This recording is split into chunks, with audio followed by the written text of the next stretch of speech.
Hi viewers, welcome back to Ayudham Arivom. போன காணொலியில பாகிஸ்தானின் பழைய F-16களை அப்கிரேட் பண்ணுவதற்கான சஸ்டைனபிள் சப்போர்ட் பேக்கேஜ் அப்படிங்கிற ஒண்ணு அமெரிக்கா கொடுத்து உதவுனாங்க அப்படின்னு பார்த்திருந்தோம். ஆனா இந்தியா இதே மாதிரியான ஒரு வேலையை தனக்குத்தானே பண்ணிக்கிறாங்க. தன்னோட போர் விமானத்தின் லைஃப் எக்ஸ்டெண்ட் பண்றதுக்கான வேலையை இந்தியாவே சுயமா பாத்துக்கிறாங்க.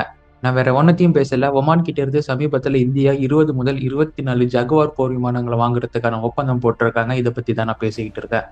நீங்கள் பார்த்து கொண்டிருப்பது ஆயுதம் அறிவோம். இது இந்திய defence update series. Let's dive into it நண்பர்களே.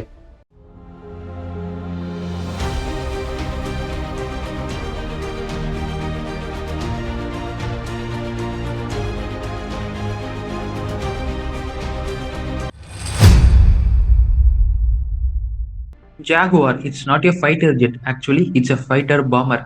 பேருக்கு ஏற்ற மாதிரி இதை பாம்பிங் ரோல்களுக்காக தான் பெரிய அளவுக்கு பல நாடுகள் பயன்படுத்திக்கிட்டு இருந்தாங்க. இயர்லி 2000s to 2010 2014 அந்த பீரியட் டைம்ல இந்தியாவும் இந்த ஜாகுவார்களை எல்லை தாண்டி நடத்தப்படும் தாக்குதலுக்கும் குண்டு போடும் தாக்குதலுக்கும் பெரிய அளவுக்கு ஜாகுவார்களை பயன்படுத்திக்கிட்டு இருந்தாங்க. அந்த லோ லெவல் ஃபிளையிங் இது மாதிரியான தாக்குதலுக்கும் ஜாகுவார்களை பயன்படுத்திக்கிட்டு இருந்தாங்க இந்தியா. ஸோ ஸ்ட்ரைக் பேக்கேஜா தான் ஜாகுவாரின் பயன்பாடு இந்திய விமானப்படையில இருந்துகிட்டு இருந்தது. இந்த ஜாகுவார் அப்படின்னு எடுத்துக்கிட்டோம்னா இந்தியா 1981 இருந்து ப்ரொக்யூர் பண்ணி பயன்படுத்த ஆரம்பிச்சாங்க. அண்ட் ஸ்டில் பயன்படுத்திக்கிட்டே இருக்கிறாங்க. தற்போதைய காலத்துல உலகில் ஜாகுவாரை பயன்படுத்தும் நாடு அப்படிங்கிறது இந்தியா மட்டும்தான். இதை உருவாக்குன பிரான்ஸ் அண்ட் பிரிட்டன், இவங்க தான் ஜாயிண்டா உருவாக்குனாங்க இந்த போர் விமானத்தை. ஆனா இவங்களே பிரான்ஸ் 2005 பிரிட்டன் 2007 இந்த போர் விமான பயன்பாட்டையும் இதோட உற்பத்தியும் கம்ப்ளீட்டா நிறுத்திட்டாங்க. இதை ஃபாலோ பண்ணி நைஜீரியா, ஈக்வடர் மாதிரியான நாடுகளும் தொடர்ந்து நிறுத்திக்கிட்டு வந்தாங்க. ஆல்மோஸ்ட் கம்ப்ளீட்டா நிறுத்திக்கிட்டாங்க. லாஸ்டா அண்ட் லேட்டஸ்டா இந்த பயன்பாட்டை நிறுத்தினது ஒமான். ஒமான் அவங்களுடைய ராயல் ஒமான் ஏர்ஃபோர்ஸ்ல இருந்து தன்னோட ஜாகுவார்களின் பயன்பாட்டை கம்ப்ளீட்டா நிறுத்திக்கிட்டாங்க. சரி, அது எப்படி அந்த காலத்துல உருவாக்கின போர் விமானம் இந்த காலத்துல பயன்படும் அப்படின்னு கேட்டீங்கன்னா, இந்தியா அதை ரிப்பீட்டடா அப்கிரேட் பண்ணி சொன்னா நம்ப மாட்டீங்க, 4.5th ஜென் ஃபைட்டர் ஏர்கிராஃப்டா இப்போ பயன்படுத்திக்கிட்டு இருக்கிறாங்க நம்ம விமானப்படையில. இந்த ஜாகுவாரோடைய கொள்முதல் அப்படின்னு பார்த்தோம்னா 1981 இருந்து 88 வரை 160 போர் விமானங்களை நாம நேரடியா வாங்கணும். இது போக 1993 15 புதிய போர் விமானங்கள் ஃபைட்டர் பாம்பர்ஸ் இதை வாங்கணும். அடிஷ்னலா ஜாகுவார் ட்ரைனர்ஸ் ஐபின்னு சொல்லுவாங்க இந்த வேரியண்ட்டை 17 போர் விமானங்களை வாங்கணும். 20 ஸ்ட்ரைக் யூனிட்டா நாம வாங்கணும் 2001 இருந்து 2002 வரை. ஆக அந்த 1981 இருந்து 88 வரை வாங்கின போர் விமானத்தை கழிச்சிட்டு நீங்க அதற்கப்புறம் வாங்கின போர் விமானத்தை பார்த்தீங்கன்னா 15, 17, 20 ஈக்குவல்ஸ் டு 52 ஜாகுவார் போர் விமானங்களை நம்ம வாங்கணும். இப்போ நம்ம ஃபிளீட்ல பயன்படுத்திக்கிட்டு இருக்கிறது 120 ஜாகுவார்கள். அந்த 120 ஜாகுவார்கள்ல 60 ஜாகுவார் அப்படிங்கிறது இட்ஸ் நாட் வெரி ஓல்டு. இந்த வரலாறெல்லாம் ஏன் திருப்பிக்கிட்டு இருக்கேன் அப்படின்னு கேள்வி வரலாம். வேற ஒண்ணுமே இல்லை. இப்ப நம்ம படையில 120 ஜகுவார் போர் விமானங்கள் இருக்குன்னு சொன்னேன் இல்லையா? இது எல்லாமே 4.5ஆம் தலைமுறை போர் விமானங்கள் அப்படின்னு நான் சொன்னேன் இல்லையா? இதுலயே ஒவ்வொரு வேரியண்ட்டை நம்ம இந்திய படையானது வச்சிருக்கிறாங்க. இந்த வேரியண்ட்டை டரின் அப்படின்னு சொல்லுவோம். Display attack ranging initial navigation, இதுதான் டரின் அப்படின்னு சொல்லுவாங்க. டரின் 1, டரின் 2 அண்ட் டரின் 3. டரின் 1 அப்படிங்கிறது நம்ம அந்த 160 மோஸ்ட்லி ஃபர்ஸ்ட் வாங்கினேன்னு சொன்னோம் பார்த்தீங்களா, 1981 to 88. அதுதான் டரின் 1 வேரியண்டா இருந்தது. ஆல்மோஸ்ட் இந்த போர் விமானங்கள் எல்லாமே இப்போ இந்திய விமானப்படையில் இல்லை, இட்ஸ் ரிட்டையர்ட் அவுட். நெக்ஸ்ட் டரின் 2 அப்படின்னு நம்ம எடுத்துக்கிட்டோம்னா இது கொஞ்சம் அப்கிரேடட் செய்யப்பட்ட வேரியன்ட். அது என்ன அப்கிரேடட் அப்படின்னு கேட்டிங்கன்னா, புதியதாக இனர்ஷியல் நேவிகேஷன் சிஸ்டம் நம்ம யூஸ் பண்ணிக்கிறோம். மாடர்ன் ஹெட் கியர்ஸ் HUDன்னு சொல்லுவாங்க, ஹெட் அப் டிஸ்பிளே யூனிட், இதை உருவாக்கி இருக்கிறோம். அண்ட் இம்ப்ரூவ்டு நேவல் வேரியண்டாக, அதாவது லேண்ட் அட்டாக்காக இருந்த ஜகுவார் பாம்பர்ஸ் நேவல் வேரியண்டா நம்ம மாற்றி பயன்படுத்துகிறோம். இது டரின் 2. நெக்ஸ்ட் டரின் 3, இதுதான் இப்போதைய நம்ம கரண்ட் ஃபிளீட்ல பெரிய அளவுக்கு இருந்துகிட்டு இருக்கு. இதை தான் நம்ம டிரான்ஸ்ஃபார்மேஷன் பண்ணி 4.5ஆம் தலைமுறை போர் விமானமாக நம்ம படையில 120 போர் விமானங்களை வச்சுக்கிட்டு இருக்கிறோம். அந்த 120 போர் விமானங்களும் எங்கெங்க இருக்கு அப்படின்னு கேட்டீங்கன்னா, எல்லாமே இந்தியாவின் மைய பகுதியில இருக்கு. தலா 20 போர் விமானங்களுக்கு கொண்டது ஒரு ஸ்குவாட்ரன் அப்படின்னு எடுத்துக்கலாம். முதல் 2 ஸ்குவாட்ரன்ஸ் டஸ்கர்ஸ் அண்ட் புல்ஸ் அப்படிங்கிற ஸ்குவாட்ரன்ஸ் அம்பாலா ஏர்பேஸ்ல இருக்கு. டிராகன்ஸ் அண்ட் வார்லார்ட்ஸ் அப்படிங்கிற இன்னும் 2 ஸ்குவாட்ரன்ஸ் ஜாம்நகர்ல இருக்கு. Black Cobras and Flaming Arrows அப்படிங்கிற இன்னொரு 2 ஸ்குவாட்ரன்ஸ் அப்படிங்கிறது கோரக்பூர் ஏர்பேஸ்ல இருக்கு. ஸோ தலா 20 போர் விமானங்கள் கொண்டது ஒரு ஸ்குவாட்ரன்ஸ் அப்படின்னு 20x6 120 போர் விமானங்கள் இந்த ஸ்குவாட்ரன்ஸ் எல்லாமே கவர் ஆயிருக்கு. அண்ட் இந்த ஏர்பேஸ் அப்படிங்கிறதும் நீங்க பாத்துக்கிட்டீங்கன்னா எல்லாமே நம்மளுடைய அட்வைசரிஸ்க்கு, போத் சைனா அண்ட் பாகிஸ்தானுக்கு எதிரான எல்லை ஓரங்கள்ல இருக்கக்கூடிய முக்கிய ஏர்பேஸ்கள்ல தான் நிறுத்தப்பட்டிருக்கு.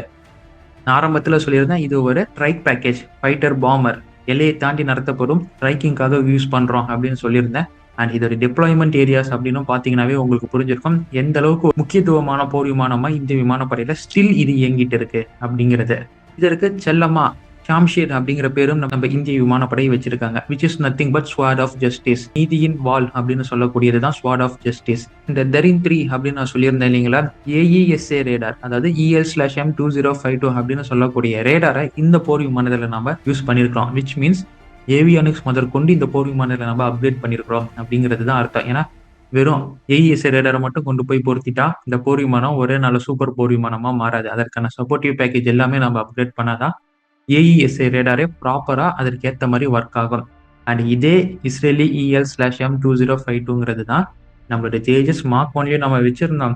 பல சுகை போர் விமானங்களையும் நம்ம வச்சிருந்தோம். One of the capable currently in IIF அப்படின்னு சொல்லலாம் இந்த ரேடாரை. அடுத்து glass cockpit, completely glass cockpit கொண்டு இது அப்கிரேட் செய்யப்பட்டிருக்கு. And mission computer, open system architecture mission computer அப்படின்னு சொல்லக்கூடியது இதுல இருக்கு. Which supports modern data links. Precision weapons அப்படின்னு கேட்டுக்கிட்டீங்கன்னா ஆல்மோஸ்ட் இந்த ஜாகுவார்ஸ்ல நம்ம இஸ்ரேலி வெப்பன்ஸை தான் பயன்படுத்துறோம். ரேம்பேஜா இருக்கட்டும், HSLD அந்த மிசைல்ஸா இருக்கட்டும், ASRAAM மிசைல்ஸா இருக்கட்டும், இல்ல சாக்கு பயன்படுத்தக்கூடிய மிசைல்ஸா இருக்கட்டும், அண்ட் இஸ்ரேலியன் லேசர் கைடட் பாம்ஸும் நம்ம பயன்படுத்துறோம். எல்லாமே சூப்பர் தானா அப்படின்னு கேட்டீங்கன்னா இல்ல. இதுக்கு மிகப்பெரிய டிராபேக் அப்படிங்கிறது இதோடைய இன்ஜின் தான். இந்த போர் விமானத்துல அதோர் அப்படிங்கிற ஒரு இன்ஜின் தான், அதாவது பிரான்ஸ் பிரிட்டிஷ் அவங்க உருவாக்கின இந்த இன்ஜின் தான், அந்த இன்ஜின் தான் இன்னும் பயன்பாட்டில் இருக்கு. நடுவில் ஹனிவேலோடைய இன்ஜினை கொண்டு ரீப்ளேஸ் பண்ணலான்னு ஒரு பிட்டிங் போனது. பிட்டிங்கின் காஸ்ட் பயங்கரமா இருந்த காரணத்தினால அந்த ப்ராஜெக்ட் அப்படியே கைவிடப்பட்டது. ஸோ ஸ்டில் அதோர் ADOUR அதோர் அப்படிங்கிற ஒரு இன்ஜின் தான் அதில் பயன்படுத்தப்பட்டுக்கிட்டு இருக்கு. இது ஒரு டியூயல் இன்ஜின் ஃபைட்டர் பாம்பர் அப்படிங்கிற காரணத்தினால 2 இன்ஜின்ஸ் வரும். ஒரு இன்ஜின் அப்படிங்கிறது அரௌண்ட் 45 kN த்ரஸ்ட் ப்ரொடியூஸ் பண்ணும் அப்படின்னு தான் சொல்லப்படுது. ஆனா இப்ப நம்ம உருவாக்கி வச்சிருக்கோம் பாருங்க KDE, காவேரி டெரிவேட்டிவ் இன்ஜின் அப்படின்னு, அந்த ஒரு இன்ஜினே 46ல இருந்து 50 kN ட்ரை த்ரஸ்ட்டை ப்ரொடியூஸ் பண்ணக்கூடியது. நம்ம காவேரி இன்ஜினையே 2 அந்த போர் விமானத்துல போட்டாவே இப்ப இருக்கும் இன்ஜினோடைய அவுட்புட்டை விடவும் அதிகமான அவுட்புட் கிடைக்கும். ஆனா அதுக்குன்னு காவேரி இன்ஜினை கொண்டு போய் அதுல போட முடியும் அப்படிங்கிற கணக்கு இல்லை. அந்த டைமென்ஷன்ஸ் டிசைன்ஸ் எல்லாமே மாறுபடும். அண்ட் இன்டெகிரேஷன் அப்படிங்கிறதெல்லாம் பெரிய தலைவலி. அதனால இந்தியா அந்த முயற்சியை பண்ண மாட்டாங்க. ஆஸ் யூஷுவல் KDE இன்ஜின் இந்த அன்மேண்டு அட்டாக்குக்காகவே தான் இருக்கு. இந்த கம்பாரிசன் நீங்க தெரிஞ்சுக்கிறதுக்காக சொல்றேன். இந்த அளவுக்கு லெஸ் ஸ்ட்ரெஸ் ப்ரொடியூஸ் பண்ணக்கூடிய இன்ஜினை வச்சுக்கிட்டு பெரிய அளவுக்கு பாம்ஸை தூக்கிட்டு நம்மளால உள்ள புகுந்து வேலை செய்ய முடியாது. பெரிய அளவுக்கு வெப்பன் பேலோடு இருந்துச்சுன்னா இன்ஜின் கொஞ்சம் முக்கும். குறிப்பா டெசர்ட் கண்டிஷன்ல இந்த இன்ஜின் ரொம்ப அளவுக்கு முக்கும். இது மிகப்பெரிய டிராபேக்கா இருக்கு. பட் ஸ்டில் ரோல்ஸ் ராய்ஸ் என்ன சொல்லியிருக்காங்கன்னா, இந்தியா பயன்படுத்திக்கிட்டு இருக்கிறாங்க. இந்தியா எத்தனை நாள் வரை அந்த போர் விமானத்தை பயன்படுத்தணும்னு நினைக்கிறாங்களோ அத்தனை நாள் வரை அந்த இன்ஜினுக்கான சப்போர்ட்டை நாங்க கொடுக்குறோம் அப்படின்னு சொல்றாங்க. இவன் சப்போர்ட்டை கொடுக்குறான் அப்படிங்கிறதுக்காக நம்ம அந்த இன்ஜினை பயன்படுத்திட்டே இருக்க முடியாது. ஏன்னா ஒரு கட்டத்துக்கு மேல ஃபார் எக்ஸாம்பிள் 2035 தாண்டி போகுது அப்படின்னா இந்த இன்ஜினுக்கான மெயின்டெனன்ஸ் அண்ட் ரீப்ளேஸ்மெண்ட் ஸ்பாட்ஸ் அப்படிங்கிற வேலையை கோல்டன் பிளேட் வேலை மாதிரி ஆகி போயிடும். அந்த அளவுக்கு அதிகமான ரேட்லயுமா மெயின்டெனன்ஸ் கொடுப்பான். ஏன்னா மெயின்டெனன்ஸ்லேயே தான் அந்த போர் விமானம் உட்கார வச்சிட வேண்டியது தான். அவனுக்கு அந்த விஷயம் நல்லாவே தெரியும்.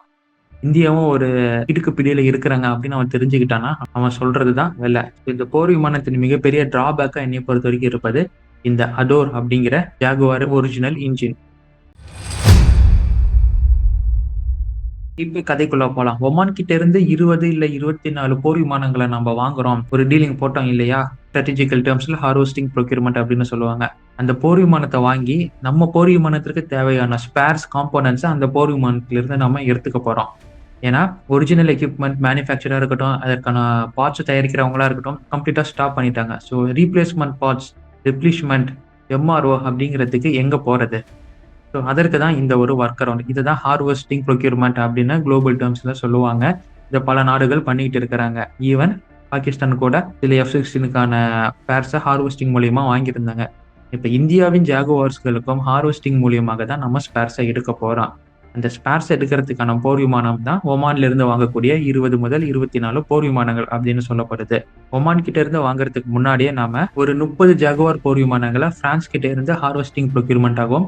அதே மாதிரி பிரிட்டிஷ் கிட்ட இருந்து கூட நம்ம ஸ்மால் யூனிட்ஸ் ஆஃப் ஜாகுவார்ஸை நம்ம ஹார்வெஸ்டிங் ப்ரொக்யூர்மெண்ட்டாக வாங்கியிருந்தோம். சரி, இந்த ஹார்வெஸ்டிங் ப்ரொக்யூர்மெண்ட்ல வாங்குறோமே, அதை வச்சு நம்ம என்ன பண்ணுவோம் அப்படின்னு கேட்டீங்கன்னா, ஒண்ணுமே இல்ல. இந்த ஏவியானிக்ஸ் முக்கியமா எடுப்போம். ஏர் ஃப்ரேம்ஸ் அப்படிங்கிறத எடுப்போம். முக்கியமான இன்ஜின் ஸ்பேர்ஸ் அப்படிங்கிறத எடுப்போம்.